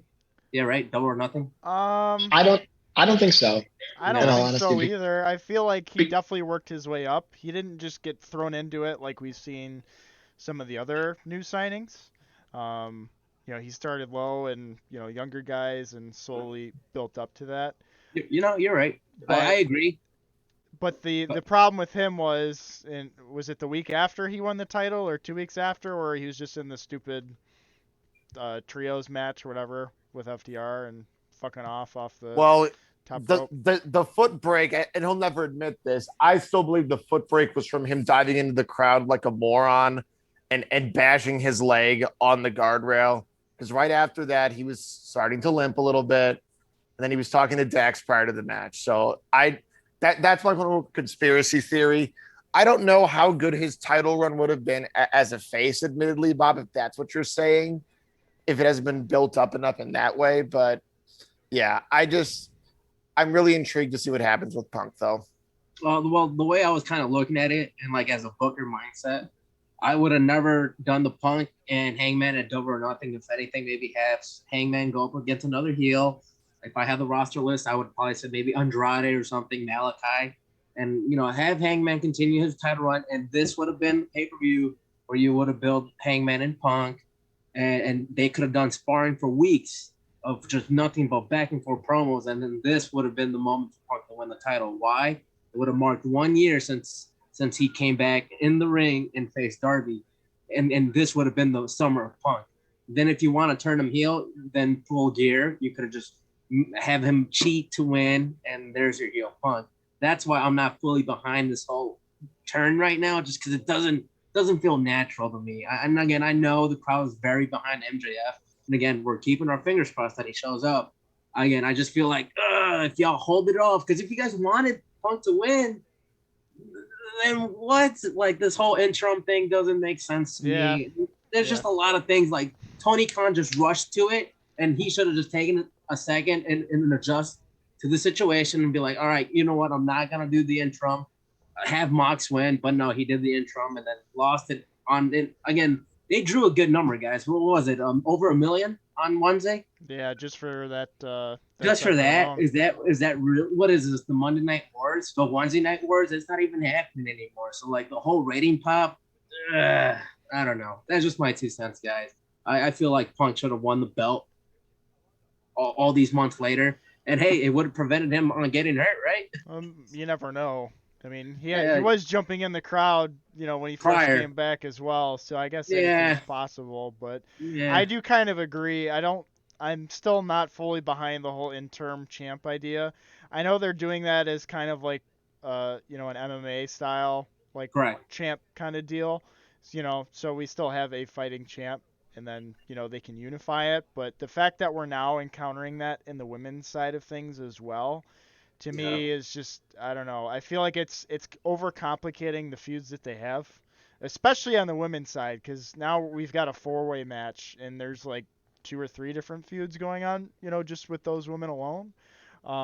We've had Britt and Thunder nonstop going back and forth. You've got Tony Storm, who's Thunder's tag team partner, who were supposed to have a match. You've got Jamie Hayter and Britt Baker, who have kind of been alluding to some sort of heat here in the near future. And then they kind of stuck Sheeta in it. Now, granted, Sheeta, I think Britt took the title off of Sheeta, right? Or was it? Yeah. So she never, I guess, got her rematch from Britt. So now it's just like a whole jumbled mess. Who wins this match? How does Thunder, go back against them? Who wins that match? It's just very complicated and bloated in my opinion. And like you mentioned with Punk, yeah, Mox did not feel like a overall champ, this second time around, because Punk was already the champ, only had the belt for a week before he got hurt. I don't know. It's just kind of a cheap way to have him hold on to the belt, until Chicago or until he got healed, kind of lackluster for me. So I definitely hear your point on that. Anybody else all out thoughts? Nope. All right. We are going to head on to our next segment, Chef's Kiss. Fellow Chef Bob, welcome. Thank you as Hello, always. Chef Joey. It's always a pleasure. Thank you. Bobby. Sorry, wait, did the music play? It did Sorry. play, but Joey talked anyways, even though I told him. Dick. Go ahead. Oops. Anyway, rude customers today, Bob. I apologize. Bobby, your first Chef's Kiss was spoiled by, I believe, JT earlier being JT, very unfair. What's the matter with you, JT? But Bob, you do have a different one that you've still been talking up to me for a while. So Bob, what is your actual Chef's Kiss now? So my original, like you said, JT, man, I like the same little his little dance and Jay Uso cracking in the background. I loved it. But since you gave it away, I do have another one. And guys, I mentioned it earlier, man. I'm hyped for Gunther and Sheamus, and I thought their segment on SmackDown was great. They just stared down. They're just looking into each other's soul while their lackeys are going at it. Pete Dunne and what's the other guy's name? It's still Butch technically, but no, it's Butch. But Ridge Holland, the big guy. Ridge and the other guy, Gunther's guy. Oh, Ludwig Kaiser. Ludwig, thank you. Yeah, man. So they're just staring down while these guys are going. I had it in the background, and I'm ready for this match, honestly. And it's great that they're building back up the Intercontinental title and making it feel important again, once again in the company. And I love it. I'm all for it. I'm ready for this Saturday match between the two. And honestly, I kind of want to see Sheamus win, man. Sheamus, that's the one belt that he hasn't held besides the Universal title. But that's the one belt he really wants to, hold on to. And I feel like this may be the moment. I feel like he's done well. He's been a great asset to the company. And I feel like this should be Sheamus' moment. But Gunther's on a roll. He's undefeated. So I can see it going either way. But I'm going to be biased, and I'm going to pick Sheamus. Joey, what was your Chef Kiss for this week? Well, I definitely like that the past few weeks in conversations, let alone the Chef's Kiss segment, that we've really been talking about their treatment of non-world titles as getting better in WWE/NXT. But of course, I'm going over to my NXT land, my baby, my precious. And for the first time, I think, at least in 2.0, a character has been given their own talk show segment actually in the ring. And the Grayson Waller Effect was the name of that show, done by one of the best heels going in the business today in Grayson Waller, the Aussie himself. Now, yes, the show is called the Grayson Waller Effect, but the reason why I'm picking this as my chef's kiss for this week is not because of the host, but because of Apollo Crews. And he's been known as being too smiley, too generic, not very emotional, the what the heck Nigerian accent. But this mic work by him in this segment was, in my opinion, his best work I've ever seen from him in terms of on the mic. They called out the Nigerian accent, and he even brought it back and said, yeah, I did it because I'm proud of my heritage and I wanted it to come out in my work more. Big deal. Okay, yeah, I have visions and I want to accomplish big things in NXT and in wrestling. I was a champ on Monday nights. I was a champ on Friday nights. So maybe I want to tell my kids I'll be a champ on Tuesday nights too, since Waller, of course, was calling him out about returning, air quotes, to NXT or being demoted. And just every single comeback that Crews had for Waller, who is really good on the mic, I was just like, wow, where the heck has this Crews been for the last 6-7 years he's been in the company? So something clicked for him since returning to NXT. And I'm just happy for him that on the mic he's improved, which is the goal of NXT, is to make someone superstar ready. Bob, you got anything to say about that before we get to our main chef's kiss, which also involves NXT? Yeah, I do, Joey. Actually, I did enjoy the segment a lot. Like you mentioned, the Apollo and his quick comebacks to Grayson Waller was great. And this is probably his best work on the mic. And he's been in the company for like 6-7 years now. And it's like, But hey, man, he really stole the show with this segment. Not only that, I also see a lot of high hopes for Grayson Waller, man. I really like his look. And the guy does present himself as a star. So I'm excited to see where his future leads in NXT, or if ever gets called up to the main roster. But the segment overall, it does deserve a chef kiss. And Joey, you're right. But to continue with NXT, for the ones who watched, we had a debut on NXT, and it was the son of William Regal, Charlie Dempsey. He had a backstage segment with Chase U University. And Joey, if you want to break it down for us, how'd it go? Yeah, so Chase U, I gave some love to last week. One of the segments that they've done before is having a sort of a guest lecturer, a guest instructor to keep with that school routine. And Charlie Dempsey comes in. There's a slight resemblance to Regal. In my opinion, he looks more like a British version of one of the Von Erichs, in all honesty. I hate to, he kind of looks like, what's that guy, Flash Morgan? Morgan Webster in the face? Yeah, a little bit. A little bit, but like he has Regal, like he's a big boy. He's Regal's at least tight and is in better shape than his papa, but he looks more like a British Von Erich, in my opinion, with his hair. But this guy came in and he was doing a catch-as-catch-can style with submissions. And Andre Chase had to keep stopping him because he was being too physical and hurting his mentees, so to speak. And he basically said, your people are too soft. Look up Billy Robinson if you want to learn more things about holds. And just the persona that he came in with, I don't know, because I literally tried to find his age earlier, how old this kid is. But if he's only in his like early 20s, he did a great job, in my opinion. And this kind of BA style performer from the Brits, I think, is really what's missing in NXT UK and now NXT USA. Some guys try. Gallus, that's stable. They try to be cool and tough. But I think with Dempsey, he actually exudes that more positively, in my opinion. And so to have a comedy segment like Chase U, have this serious character introduction, it really made it stick out more to me, that contrast. Bob, why did it stick out to you? The wrestling moves that he was applying, it brings back to that British style wrestling, just manipulating the fingers, the nose, just, I love that kind of style of wrestling. It seems very rugged, very just old school.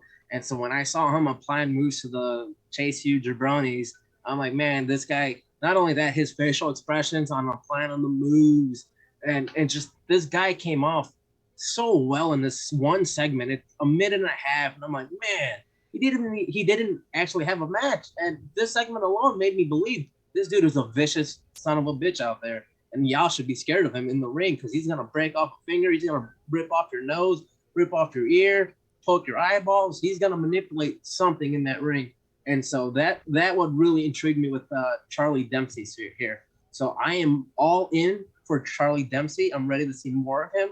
And hey, he's William Regal's son, right? Cherry on top. He's got a little villain in him, definitely, right away. He does. And honestly, you know what, Joey? Since he kind of looks like somebody with those sideburns, if you guys look up a 2003, 2004 Chris Sabin, kind of looks like him, 2003, 2004 Chris Sabin. Much bigger and more jacked. Oh, yeah, facially is what we're talking about here. Of course, but the sideburns and the curly hair, look it up. It's on Google. Google it, fellas. But overall, that's our chef kiss. Mwah. Big fellas, if you guys have anything to throw in, go ahead. Yeah, Chad, I had two. One of mine was for the group in general for encouraging me to buy a meet and greet for Hangman this weekend. So get to fucking meet my guy on Saturday. I'm super pumped about that. $100 later, $170 later, whatever it was, gonna be worth it. My chef's kiss, and I feel like I had one more. I messaged the group earlier this week, and I couldn't find what it was. Daniel Garcia in the Jericho Danielson segment. Now, I know, kind of cheesy, custody battle type of thing, but Daniel Garcia did a hell of a job selling, like, his whole emotion through that whole process with Jericho and Danielson, I thought. Garcia, in general, I feel like has not been the most emotional guy or, regarding his voice work and stuff like that. Like, he's been very monotone, just, like, straight to the point type of style when it comes to that. But you could see he was like really struggling back and forth between do I tell Jericho to fuck off? Do I go with Danielson? I really enjoyed it, and it was the first thing on Dynamite. So I give him props because he's a younger guy. Definitely getting a pretty well-deserved push, I think. They're working on him, and I think it seems to be paying off. So, John? Yeah, so my chef's kiss is Roman Reigns. And I mean, what they're doing with him right now, I'm so invested, and I truly believe what I say is no one can stop him. That's my chef's kiss. Maybe Cody or The Rock, but as of right now, no one can stop him. But Brian? So my chef's kiss comes directly from Monday Night Raw as of late. I'll point it out from 2 weeks ago because I'm not quite caught up on this week's, unfortunately. I don't know if you guys notice in the background of these smaller segments and everything like that, when they're showing somebody walking to the ring or warming up before a match, they're planting little smaller details in there. They're planting smaller details, like when somebody was getting ready for a match. I want to say it was either AJ or Lashley. You could see in the background, Adam Pearce was directing security to keep Dexter Lumis out. He was giving him a pep talk for that. And I really like appreciating those smaller details. I mean, we talked about it, or you guys talked about it last week, how, there was a car crash, car was being towed, security was running through segments or people in the segments. So I really hope we continue to see details like that, because that type of storytelling, the smaller details of everything, those always do matter as well too. George? All right, my chef's kiss this week goes to the return of Kip Sabian. We didn't mention this earlier. I was originally going to throw it as a bone to pick, but you know what? I'm going to make it a chef's kiss here, because the way that they pulled it off was absolutely beautiful.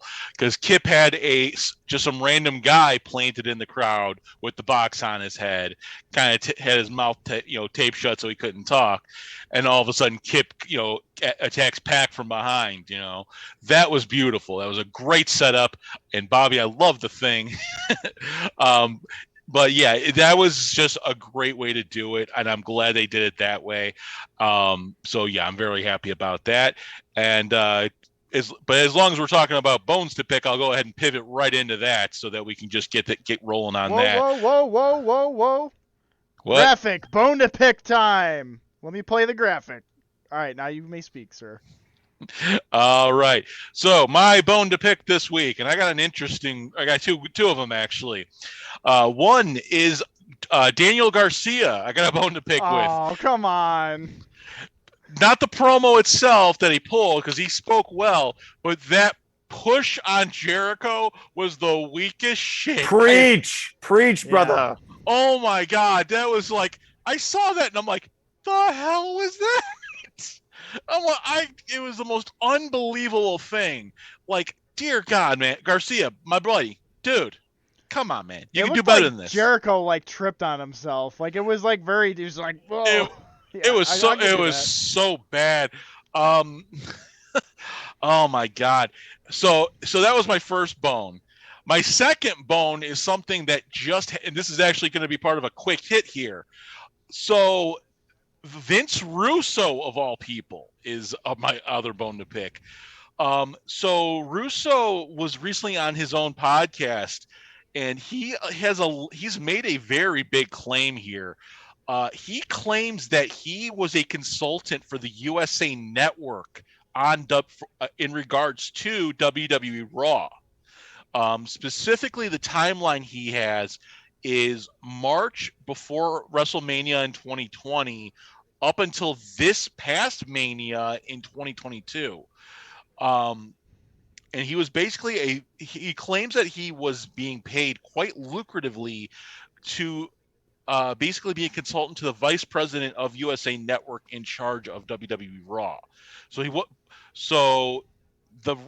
To make this claim now that Vince McMahon is gone from WWE, it just screams petty as shit to me, and it's just so stupid. Vince Russo hasn't been relevant in years, and for him to say this is just, I don't know. I can't take anything Russo says with any sense of seriousness anymore. Because we all know, because Vince Russo is the guy behind the finger poke of doom, just in case you all forgot. So screw that. If it's true, dumb move by USA Network. If it's fake, fuck Vince Russo. So that's my other bone to pick. And I'll go ahead and give it over to Brian because he came in late, so he gets priority. I tell you what, guys, I have several bones to pick, and they all stem from last week's podcast. So let's just go for it. Number one, Joey, all your opinions, especially on Top Dollar. That's my bone to pick. You were saying Top Dollar's rap was so bad. I checked it out this week. It wasn't that bad, okay? You had it seem like he was tone deaf, couldn't keep on rhythm. Man was going at it. He was going in. He was just telling the people so happy to be back with Hit Row. That's what everybody was going with, okay? Before you continue, I want to hear Joey's counter argument. I want to hear the bickering. I want everybody to see what we see every day. Bring it on. I just want to point out that it was not just me, Brian. The entire Rich call. also had it too. The entire Rich call. Also had it. Your boy that was with you the first week. The only other one, in my opinion, on this call that was happy about Hit Row's return was Brian, you, and Rich. And yet it takes one segment, and Rich said, "You let a brother down."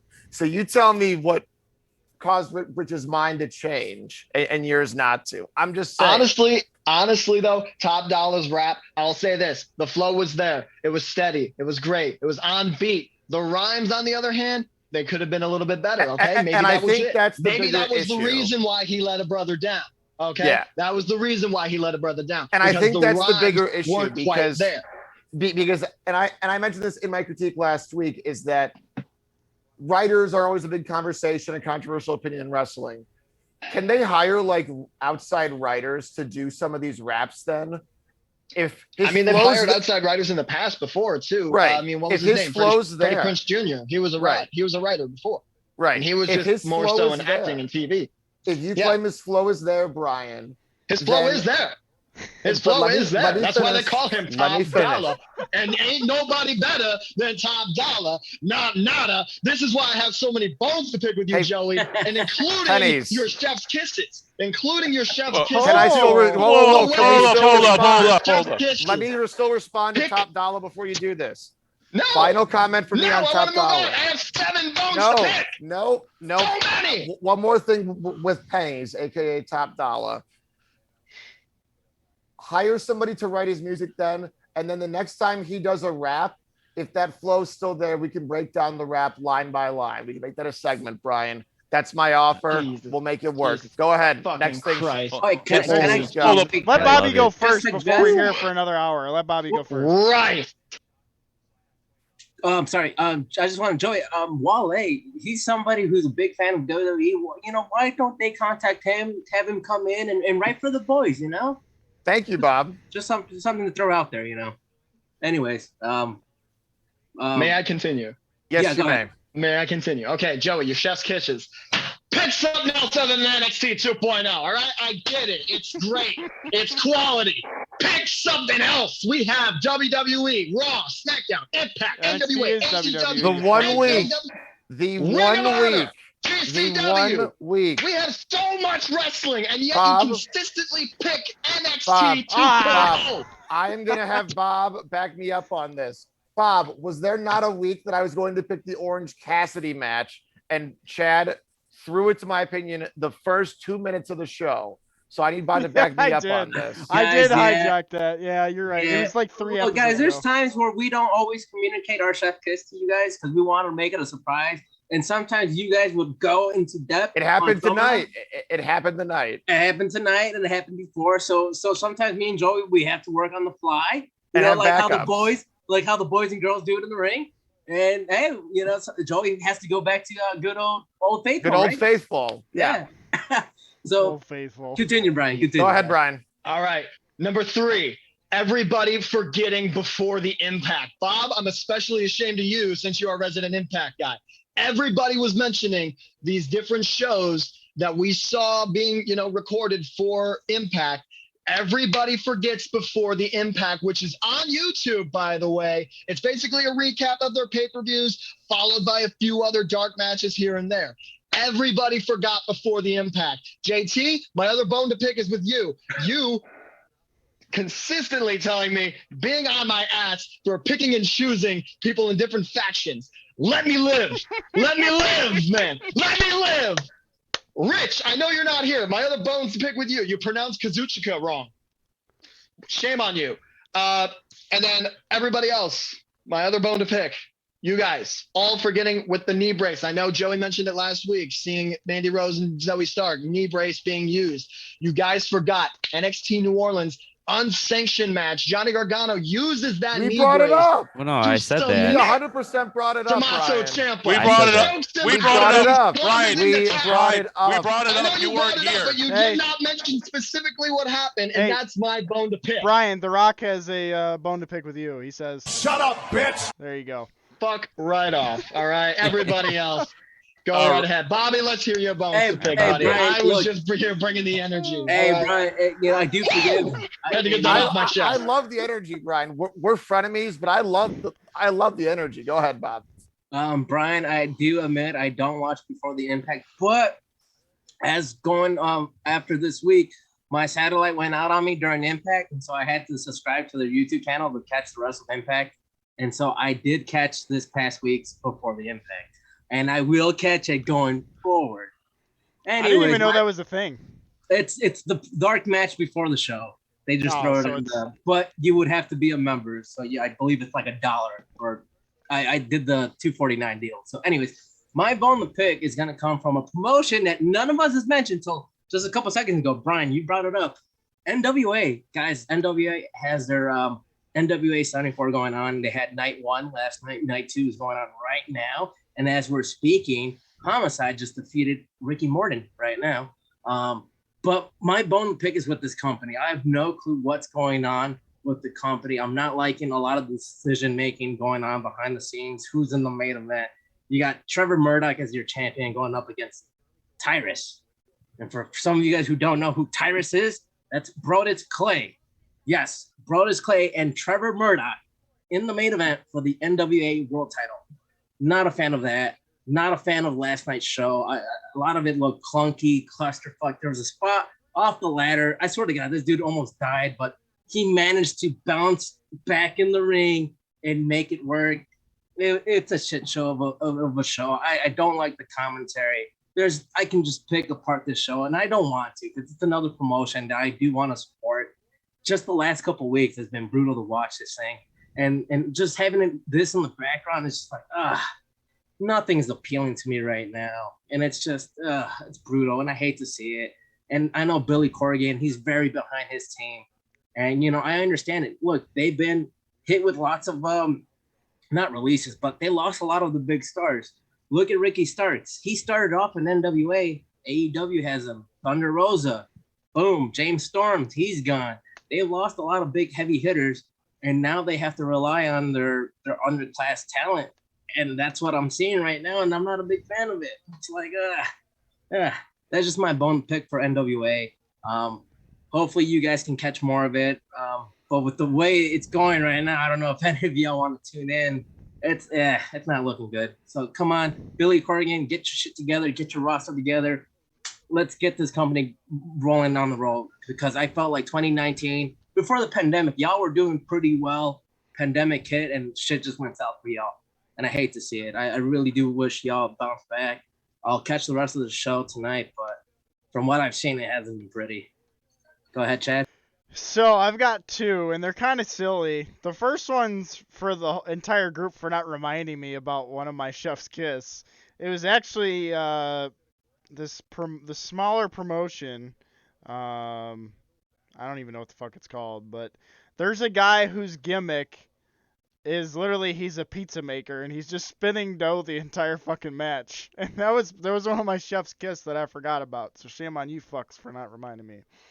My second one is with Bob, and it's not a major one. It's more of a tease, like, come on, bro. His Chef's Kiss wasn't Kip Sabian. I'm, like, honestly shocked by that. Bob didn't bring up Kip the entire episode. I am surprised by that. Bob, I thought you were a Kip fan, bro. What's going on here? To be fair, I think I stole it before Bob got to it. I think you did. I just wanted to... To be honest, I thought you were gonna bring it up during your review. I forgot to, so it's definitely me. But I didn't want to add it part of my Chef's Kiss since I already had something else, and I'm like, but hey, yeah, no, I'm excited when George brought up. I'm like, oh yeah, dude, Kip, I love it. Continue. I think that's it for me. There's probably 1,000 things I'm gonna, remember here, as we kind of a lot of us do this on the fly. We're not all like Bob and Rob or Roberto who, talk about this beforehand. I just kind of, speak my mind as it's here. So, yeah. George, why don't you go ahead, buddy? All right, so I'm going to go ahead and get us wrapped up here with some quick hits. So first off, and this is going to be very on brand for quick hits. Apparently, Kevin Nash is entering into the recreational marijuana game. He has gotten his own strain going. And the most beautiful quote coming from Stokely Hathaway in regards to this, and I quote, "Kevin Nash having his own strain is crazy. One hit is going to have you thinking about FUBU and titties."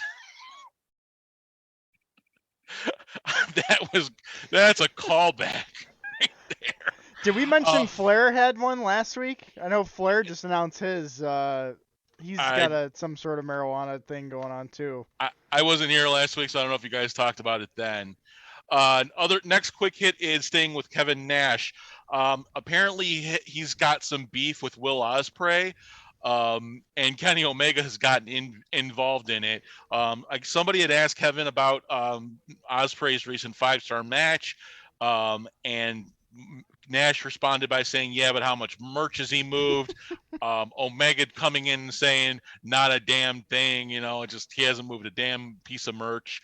And, basically Ospreay being like, just saying he doesn't need to worry about it. Last little quick hit is there was a report in regards to Thunder Rosa. I know we talked about her injury with her back, but there was an injury, or not so much an injury, but an incident that happened apparently following the Jamie Hayter match that she had. Because in the match that she broke Jamie Hayter's nose, apparently she was hiding in the bathroom after that match because she was afraid that Hayter was going to beat the shit out of her. That has not been confirmed, but it has been rumored to have happened. I'm not sure if that played into this whole injury thing with her. But other than that, it's something that was reported but never really followed up on. So those were my quick hits. But I think we'll go ahead and get this finalized here, unless anybody's got any last minute things to add. I was just going to add, we didn't talk about GCW, but we'll be at Art of War Games 2 this weekend. Freelance Wrestling, we're going to plex them at the Emporium Arcade Bar on Thursday. It's going to be a busy-ass week from us, guys. Literally Wednesday through Sunday, we're going to be busy nonstop. John and I both are going to try to have our GoPros out so we can record some vlog content and kind of push that out and get it to you guys as soon as we can. But yeah, stay tuned for that stuff. I also got us on podcasting, actual podcasting platforms. Be getting some things uploaded to Spotify, which will allow us to post on Amazon and Apple. So stay tuned for that stuff. We'll try to link that. George, if you want to carry us home. All right. So, in addition to everything Chad just mentioned, obviously keep an eye out for our new podcast stuff coming up. Otherwise, check us out on social media: Twitter, Snapchat, Facebook, and Instagram. We got at hashtag Do the Move on Twitter at Do the Move Pod, and I believe on Instagram it's at Do the Move Podcast, if I'm not mistaken. Yep. All right. If you guys are watching us here on Twitch, be sure to drop a follow. If you guys are watching us on YouTube after the fact, be sure to like, comment, and subscribe. It helps the channel out. Helps out with those algorithms and gets us into more eyes. So every little bit helps, and we do appreciate everybody that does support us. Other than that, again, thank you everyone for coming. Thank you to the crew here at Do the Move. We also would encourage you, if you are attending any of these wrestling events, please to be safe, be respectful. Obviously, there's always those incidents of fans getting too drunk and doing something stupid. Please don't be that fan. We don't want to hear about any Do the Move fans doing anything dumb, because the best thing you could do is to do the move and be a respectful fan. So on that note, everyone, be safe, and of course, do the move. Do the move. Love everybody. Hopefully we see y'all at some shows this week. Have a great rest of your night.